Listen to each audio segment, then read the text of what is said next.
Oh, that's not happening. Can That's new. Recorded, guys. what with the recording? It's always been recorded. All the meeting, their talks are recorded. I've just never heard that this meeting. That's never happened. I just upgraded my laptop and it talks to me all the time when I press record, and it's really annoying. I don't know how to disconnect it. So it was good fun. Can you see the screen? Yeah, we see it. Perfect. So first of all, is it okay to get started? Good? Yeah, of course, go for it. Okay, so first of all, hello everyone.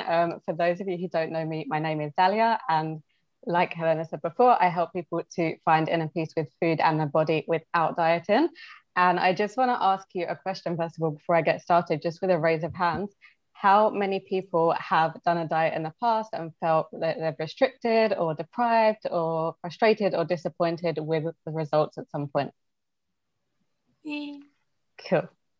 So what I want to first talk to you about is diet culture, because there is over 80% failure rate with diets. That means that you could get short-term results when you have a diet and it could work for the short term. But when you finish the dieting, over 80% of people fail, meaning that they put the weight back on or put back even more than they lost in the first place. And what I always say to people is going on another diet is like getting back with a bad ex. It won't end well and you deserve better. So dieting doesn't improve your relationship with food. It turns you into an expert at really ignoring your body's natural hunger cues because of the restriction. And it also promotes a lot of deprivation and restriction, like I said. So the more you restrict yourself something and you're not allowing it, the more you actually want it. And it really does set you up for failure, because a lot of the time it's not sustainable for the long run.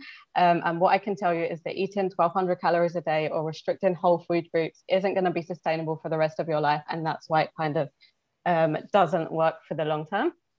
And the problem with dieting is that it really has an end goal. So it really makes you kind of endure pain for the promise of happiness later.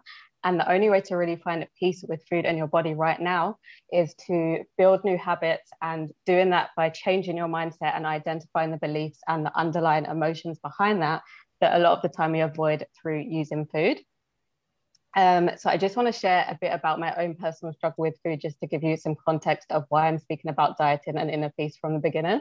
So I was on the binge restrict hamster wheel for over a decade, and I know how draining and frustrating it is to constantly think about food and for that to take up your whole headspace. So what I would do for long periods of time is starve myself for hours on end and be really good in the day and just really, really healthy and only eat like very good foods.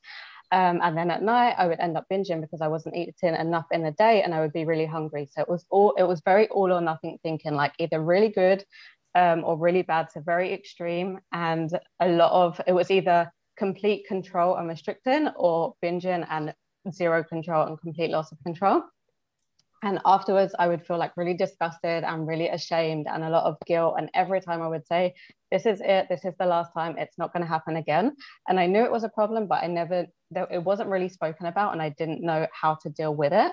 And I would also be really embarrassed to eat in front of people. So I would never, I would obviously eat in front of family and people that I knew, but if it was new people, I just wouldn't really go out to eat and things like that. And when it was the binge time, like in the evenings, I would sneak food and hide the wrappers and hide any evidence, so no one knew what was going on, because I was really embarrassed around that.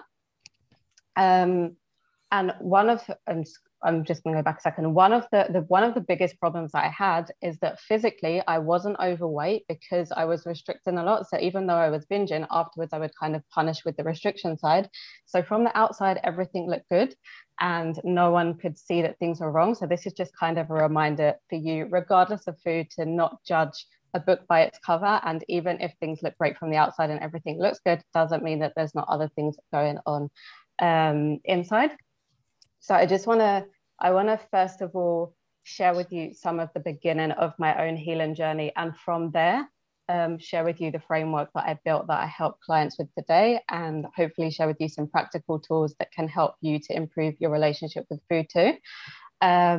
So for me, the start of my own healing journey really started back in 2018. I finished studying degree in psychology and organizational behavior and development. So I learned a lot and studied a lot for over 5 years: human behavior, human emotions, different patterns, why people do what they do. And that's what I really love doing. And I wanted to understand my own patterns, but I also wanted to help other people with theirs. And like I said, from the outside, everything was great. I had the degrees, I had the job, but inside something was still missing and I wasn't happy. And my eating was still out of control and I couldn't get to the bottom of it. Because I was extreme with the eating, as I said before, like on either one side or the other, I was also very extreme in other areas of life. So what I done, I quit my corporate job, I moved out of my apartment and I went solo traveling to India. And it was there that I had what I call my spiritual awakening, and my life really changed 180. And for the first time ever, I realized the importance of just being over doing. And I was constantly running and on that rat race for the next thing and the next best thing. And I realized the whole time, it was only through that journey afterwards that I realized that the holistic aspect was really what was missing to help me on my own journey, and that healthy is so much more than just the physical aspect. So on the holistic approach, we have physical health and we have mental, emotional, and spiritual health. And the emotional side of things was really what was missing, what I'd never really understood and learned before. And learning tools other than food, for example, meditation and breath work and things like that, to really connect to myself and my own body and regulate and process my emotions is what really changed my life and my eating habits. And the whole emotional side of things was really the thing that was missing before. Now, food is often used to soothe painful feelings. How many of you have been through a breakup and your best friend comes over and gives you a pot of Ben & Jerry's or a bar of chocolate and everything's going to be okay? So food is often really used to kind of push down our emotions, because negative emotions, we don't often know how to process them and how to feel them. And they're really uncomfortable. So because we don't know how to deal with it, food is a lot of our go-to to kind of, in order to feel that and push that down. So understanding our emotions and letting ourselves feel everything is really, really crucial to changing our eating habits. And based on everything I studied, the psychology and everything I learned and my own journey, I built a framework which I help clients with. Obviously, it's really hard to put everything into one slide, but this is in a nutshell what I do and how I help clients. So the framework is the 3 E's. So we have eating, exercise, and emotions. On the eating side of things, one of the first things I do with clients is to get them to do a food and mood diary. So for around a week or 2 weeks, I get them to track not only what they're eating, but also how they're feeling before, during, and after. And the reason I do that is to help people to become aware of different patterns and different things that come up. And only through awareness can we change our patterns and our behavior. And just some examples, like a lot of things that come up are that people eat certain things at certain times when they're angry or when they're lonely or when they're stressed or things like that. So understanding them patterns and becoming aware of them helps us to find more effective ways to deal with that rather than food. The second aspect on the eating side of things is mindful eating. How many of you eat when you're on your phone or in front of the TV or just doing other things at the same time? So mindful eating really is about slowing down, and it's not always sustainable. It's not that every single meal you have to sit for an hour and eat mindfully. It's just about becoming more aware and without distractions to really notice what is going on around you. And when you do that, you become more in tune with your body's natural hunger cues. And once we've done all the mindset work and understood all the patterns and all the different behaviors and things around that, then we can get on to creating a customized meal plan. And I say customized because I know a lot of dietitians create meal plans for clients, but I personally believe that it has to be with clients and not for clients, because everyone is different and different things work for different people. And if it's not sustainable for you, then it's not going to work. And that's why it's super customized. Now, going on to the exercise side of things, what I find is that when I work with people, a lot of the time we first have to do the mindset work around exercise being fun, because a lot of people perceive it as a chore or just something that you have to do. So I find I work specifically with clients to find things that they enjoy doing. And one of my clients recently just told me that she discovered that she loves doing exercise, and before she hated it. She was like dreading it, and now she really loves it. So that's the mindset side around exercise. But I'm also a firm believer that we can't just have mindset without strategy, because we also need a plan of action and to implement things to get moving. So that's where the actual planning of exercise comes in, and the time management. And I really help people to kind of not just have a plan and say, this is what I'm going to do, but actually open the diary, schedule it in, and make sure it gets done. And building on from that, I offer unlimited accountability in between calls. So say, for example, I have one client who we decided that it works best for her to run 3 times a week. She knows that if she's running on a Monday, Wednesday, and Friday, either she'll message me to say that she's done her run, or I'll message her and see like, hey, how's your day going? Did you get the running done? And knowing that there's someone there to hold you accountable to what you're doing really does. I think research even shows your chances of succeeding with that goes up to around 95%, which is huge. Now, going on to the emotional side of things, things like stress management and feeding your mind with gratitude, affirmations, and meditation and things like that really is crucial to help you understand different emotions. And like I said before, a lot of the time we use food to deal with negative emotions. So one of the things that I really, really focus on strong is learning to embrace negative emotions and learn how to process that in order to find different and more effective ways to feel what you're feeling. Because the truth is we can't pick and choose what emotions we feel. And if we are not letting ourselves fully feel negative things like anger and whatever it is, then you're also depriving yourself from fully feeling joy, because you can't pick and choose what you're going to feel to the end. So embracing negative emotions is a big part of that too. Now, I just want to go quickly onto some of the results that clients get based on this framework. So the tangible things are obviously things like more balance and control around food and cravings, and freedom from binging and restriction and food guilt, and being able to eat with compassion and not constantly thinking about food. Now, cravings is something that I can do a whole nother presentation on, but what I just want to say quickly is that a lot of the time when we have cravings, we think that we're hungry and we think that we need to feed that craving with food. But a lot of the time, if the craving is emotional, food is never going to feed that. So that's why it's really important to understand the emotional side of things too.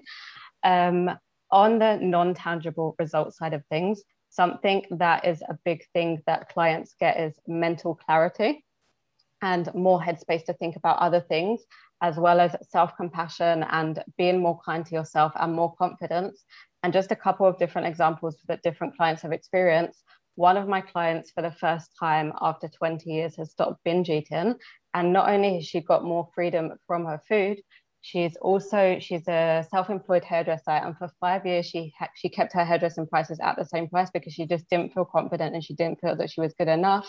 But now she has the confidence and she believes in herself, and she actually increased her prices and she's really happy with it and she believes that she can. And that's one of the big things that I work on clients with as well, believing that you can and that you are good enough and that you are worthy in all shapes or form and however you go about it. Now, on the mental clarity side of things, another one of my clients wanted a foster for years, and it was like her dream to foster, but she never got around to it. She always had other things on her mind, primarily food. And now that we've managed to get that mental clarity and to stop obsessing and thinking around food all the time, she's actually just signed up for a fostering agency and she's just started the process of doing that. So that is really exciting too. So these are just some examples, not directly related to food, but things that can happen when you have more balance and more freedom around that mindset. And here is just a few screenshots of some messages from people. And we really do dig in deep. And like I said, accountability is a huge, huge part. So even I have calls with clients on a weekly basis, but even in between calls, I'm there whenever they need. We communicate via an app called Voxer, which is a messenger app. And I'm there for extra support and motivation and accountability. And I think that is one of the key things that helps people to really move on, because if you know someone's there and holding you accountable and you don't just have a plan in place without actually having to implement it, that's how it's really going to work. And it really is a mix between the mindset and strategy, because I think both of them are crucial to actually succeeding. Now, I just quickly want to mention who I help. I don't have the typical demographic, like I help women or I help men. I help women and men, and I've helped people that are 25, that are 35, and that are 55. So the age and gender and things like that aren't that important to me. What is important is that people are positive and open-minded and committed and have good energy, and that they're determined and ready to take action, and they're really ready to go on a journey and try something new, knowing that what they've already tried hasn't or isn't working. And one of the most important things is to understand that it really is a journey and not a quick overnight fix, because I think a lot of the time we live in a society where we want things quick and we want things now. So understanding that it really is a journey, and it's really about creating sustainable habits for the long run and not quick overnight fixes. So just to summarize everything I spoke about till now and what I want you to take from this. Number one, to put it bluntly, diets don't work. And if you are thinking of trying another diet, please ask yourself, is it sustainable? And can you see yourself doing this in another 6 months or 2 years time? Because if you can't, then please don't waste your time or money or energy starting something today that's not going to work for the long run. The second thing is the emotional side of things, and learning to give ourselves permission to really feel all emotions. That is a crucial part of the journey. And like I said, both the mindset work and the strategy and the implementation are really important to understand your habits, and awareness really is the first step to change. I've spoken a lot about awareness because becoming more aware through, for example, the food and mood diary is the first step to change, and that's what's really important. And like I said before, when you have mental clarity, the impossible really does become possible, and you can achieve anything you set your heart on. And accountability really is the key to success and implementation. Now, I have here a couple of resources if anyone wants, just a couple of podcasts that I was featured on if you want to hear more. And I also have an option of a complimentary consultation where we hop on a call and I ask you a bunch of questions to understand where it is you're at right now, where it is you want to get to, and then we understand what's blocking you and what's getting in the way, and how we can create a plan of action to get you from where it is you are to where it is you want to be. So if that's something you're interested in, or you know someone could benefit from that, I'm more than happy to connect. And the last thing I want to end on is just a quick quote, one of my favorite quotes. And I think this really sums up my own transformation and the transformation I give clients, is really going back to basics. So the quote goes as follows: finding yourself is not really how it works. You aren't a $10 bill in last winter's coat pocket. You are also not lost. Your true self is right there, buried under cultural conditioning, other people's opinions, and inaccurate conclusions you drew as a kid that became your beliefs about who you are. Finding yourself is actually returning to yourself, an unlearning, an excavation, a remembering who you were before the world got its hands on you. That's it. If anyone has any questions, you are more than welcome to ask. And yeah. I think that was absolutely fantastic. I think we can all agree. We have time for a few questions. Does anybody have any? Any questions? Okay, Dalia, you covered it all. I just want to say thank you, because I really